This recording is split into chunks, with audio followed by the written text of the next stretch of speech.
bagaimana sistem ekonomi dalam Islam itu. Baik, assalamualaikum warahmatullahi wabarakatuh. Ekonomi Islam adalah sistem ekonomi yang didasarkan pada prinsip-prinsip syariah, yaitu hukum Islam yang bersumber dari Al-Quran, hadis, ijma' atau konsensus ulama, dan kias atau analogi maksudnya. Ekonomi Islam bertujuan untuk menciptakan keseimbangan antara kebutuhan materi dan spiritual, serta menegakkan keadilan dan kesejahteraan sosial. Beberapa dasar dari ekonomi Islam, yang pertama yaitu yang paling dasar, yaitu larangan riba atau bunga. Jadi riba itu adalah segala bentuk penambahan dalam transaksi pinjaman yang disyaratkan sebelumnya. Dalam Islam, riba dianggap sebagai sesuatu yang merugikan karena menyebabkan ketidakadilan dan penindasan ekonomi. Jadi Al-Quran dengan jelas melarang riba. Jadi dalam Al-Quran itu, hai orang-orang yang beriman, janganlah kamu memakan riba dengan berlipat ganda, dan bertawakallah dan bertakwalah kepada Allah supaya kamu mendapat keberuntungan. Quran Surat Ali Imran ayat 130.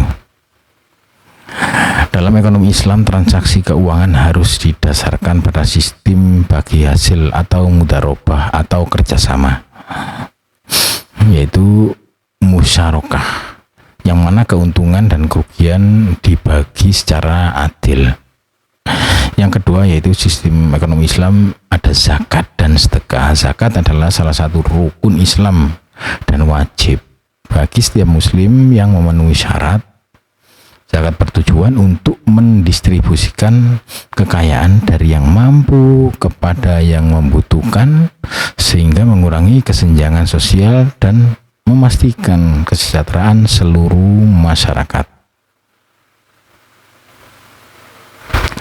Ambillah zakat dari sebagian harta mereka.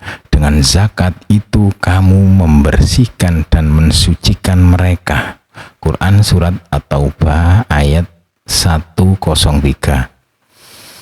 Jadi selain zakat, sedekah dianjurkan untuk membantu sesama secara sukarela sebagai bagian dari ibadah dan untuk mencapai keridhaan Allah. Kedua konsep ini mendukung sistem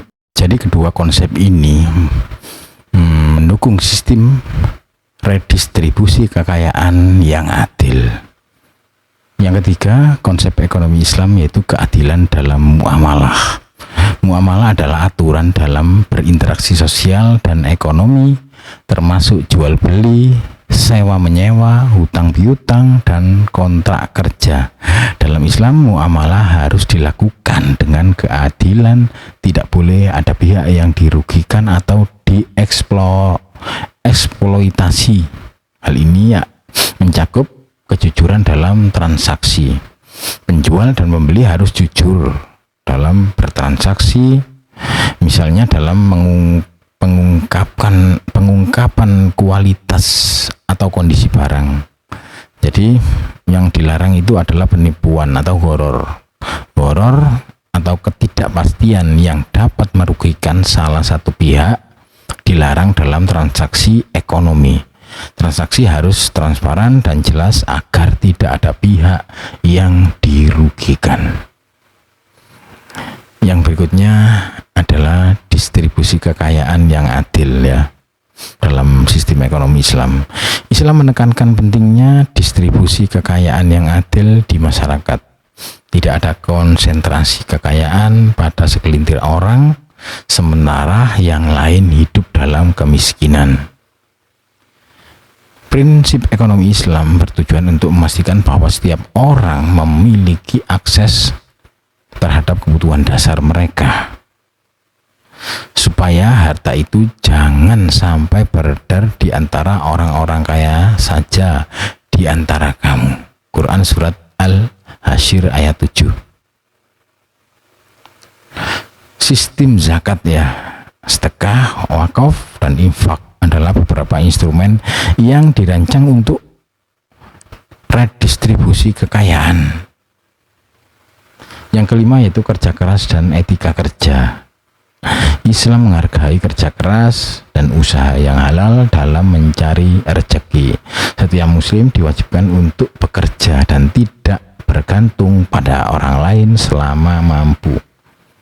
Jadi Rasulullah SAW juga menekankan pentingnya kerja keras dalam mencari nafkah.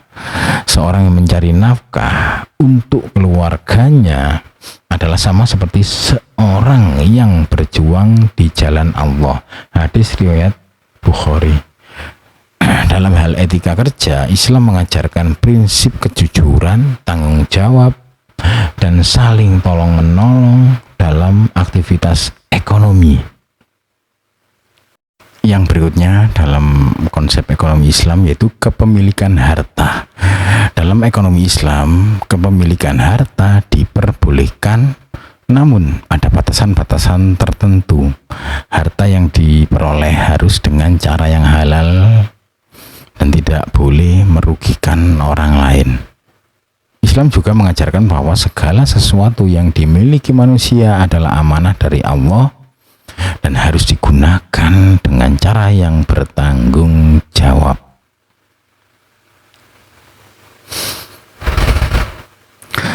Berimanlah kamu kepada Allah dan Rasul-Nya dan nafkahkanlah sebagian dari hartamu yang Allah telah menjadikan kamu menguasainya.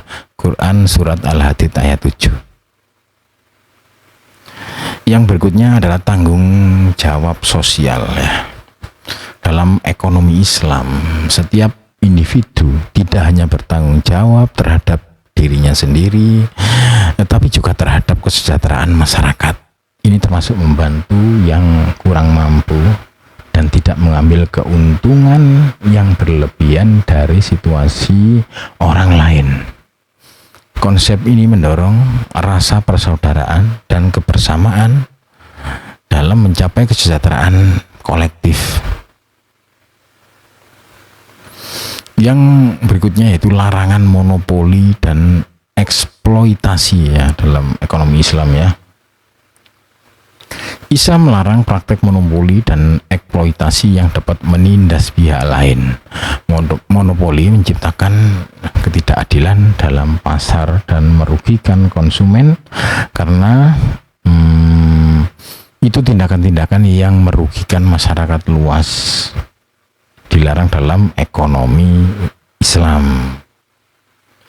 Jadi kesimpulannya ekonomi Islam berlandaskan pada prinsip keadilan, keseimbangan, dan kemaslahatan bersama. Sistem ini mengatur segala aspek dari transaksi keuangan, kepemilikan harta, hingga kewajiban sosial seperti zakat dan sedekah dengan mengedepankan larangan riba, keadilan dalam muamalah, serta distribusi kekayaan yang adil. Ekonomi Islam berusaha untuk menciptakan sistem ekonomi yang tidak hanya menguntungkan secara materi, tapi juga membawa kesejahteraan spiritual bagi individu dan masyarakat. Terima kasih. Wassalamualaikum warahmatullahi wabarakatuh.